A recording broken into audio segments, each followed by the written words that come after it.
Hi friends, ഇവൻ്റെ പേരാണ് ഡൂഡു. ഞാൻ എൻ്റെ ചേച്ചിയുടെ വീട്ടിൽ വന്നതാണ്. അപ്പോൾ ഇവനെ കണ്ടു. ഇവിടെ ഇവൻ സ്ഥിര കക്ഷിയാണ്. അപ്പോൾ ഡൂഡു അവിടെ നിൽക്കട്ടെ. കുറേ സംഭവങ്ങൾ ഞാൻ കാണിച്ചു തരാം കേട്ടോ. ഇവിടെ കുറേ ചെടികളും പൂക്കളൊക്കെ ഉണ്ട്. ഇത് നിങ്ങൾക്കറിയാമല്ലോ, സൂര്യകാന്തി അല്ലെങ്കിൽ സൺഫ്ലവർ എന്നൊക്കെ പറയണത്. ഇതിൻ്റെ സ്വന്തം നാട് അമേരിക്ക കേട്ടോ. അപ്പോൾ സൂര്യകാന്തി വിത്തൊക്കെ നമുക്ക് കഴിക്കാം, അതുപോലെ എണ്ണ എടുക്കുന്നതാണ്. അതുപോലെ ഒരുപാട് ഗുണങ്ങളുള്ള ഒരു പൂവാണല്ലേ, നമുക്കറിയാമല്ലോ. അതുപോലെ ഇതിൻ്റെ ഇല പോലും പേപ്പറൊക്കെ ഉണ്ടാക്കാനായിട്ട് ഉപയോഗിക്കുന്ന ഒരു സംഭവം കേട്ടോ.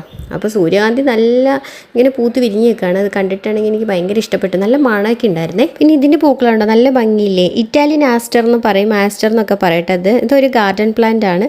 ഇതിന് ഒരുപാട് വെറൈറ്റികളുണ്ട് കേട്ടോ. നല്ല ഭംഗിയായിട്ട് കളർഫുള്ളായിട്ട് നിൽക്കുന്ന ഒരു ചെടിയായതുകൊണ്ട് തന്നെ നമ്മൾ ഗാർഡനിലൊക്കെ വെക്കാൻ നല്ല അടിപൊളിയായിരിക്കും അല്ലേ.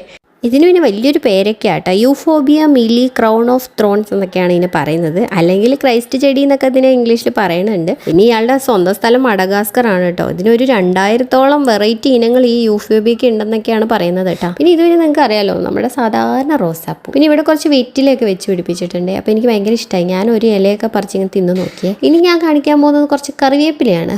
ഈ കറിവേപ്പില നിങ്ങൾക്ക് അറിയാലോ, എല്ലാവരുടെയും വീട്ടിൽ വെച്ച് പിടിപ്പിക്കുന്ന സാധനം. പക്ഷേ ഇവിടെ ഇഷ്ടം പോലെ ഉണ്ട്.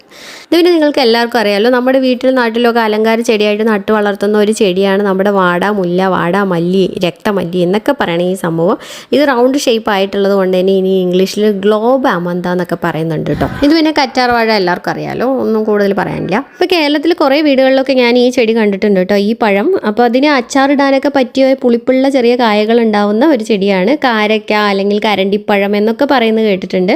അതുപോലെ ഇത് അച്ചാറിടാനും ജാം ഉണ്ടാക്കാനും ജെല്ലി ഉണ്ടാക്കാനൊക്കെ യൂസ് ചെയ്യുന്ന ഒരു പഴമാണ്.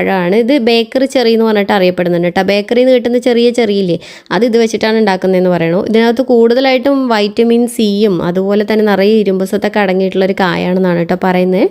അപ്പോൾ ഇത് ചെറുതായിരിക്കുമ്പോൾ വെള്ള കളറും പച്ച കളറൊക്കെ ആയിരിക്കും. പിന്നെ പഴുത്ത് കഴിയുമ്പോൾ നല്ല ചുമന്ന കളറിലായിരിക്കും കേട്ടോ ഇത് കാണപ്പെടുന്നത്.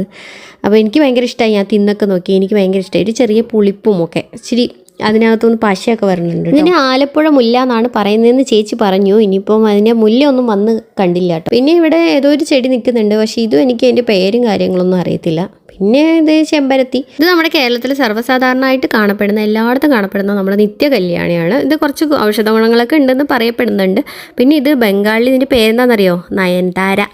ഇത് പിന്നെ നമ്മുടെ തെച്ചി തെറ്റി എന്നൊക്കെ അറിയപ്പെടുന്ന ഒരു പൂവാണ്. അത് നിങ്ങൾക്ക് അറിയാമല്ലോ അല്ലേ. പിന്നെ ഇവിടെ ഇഷ്ടംപോലെ കറിവേപ്പില ഉണ്ടെന്ന് പറഞ്ഞില്ലേ, ഇതേ കറിവേപ്പില ചെടി. പുറകുവശം മുഴുവൻ പാടങ്ങളാട്ടോ, നല്ല ഭംഗിയില്ലേ കാണാനായിട്ട്. പിന്നെ ഇതേ അവിടെ കുറച്ച് ആളുകൾ അവിടെ ഇരിപ്പുണ്ടേ, കാണിച്ചു തരാം കേട്ടോ. കണ്ടോ, കുറേ മയിലുകൾ.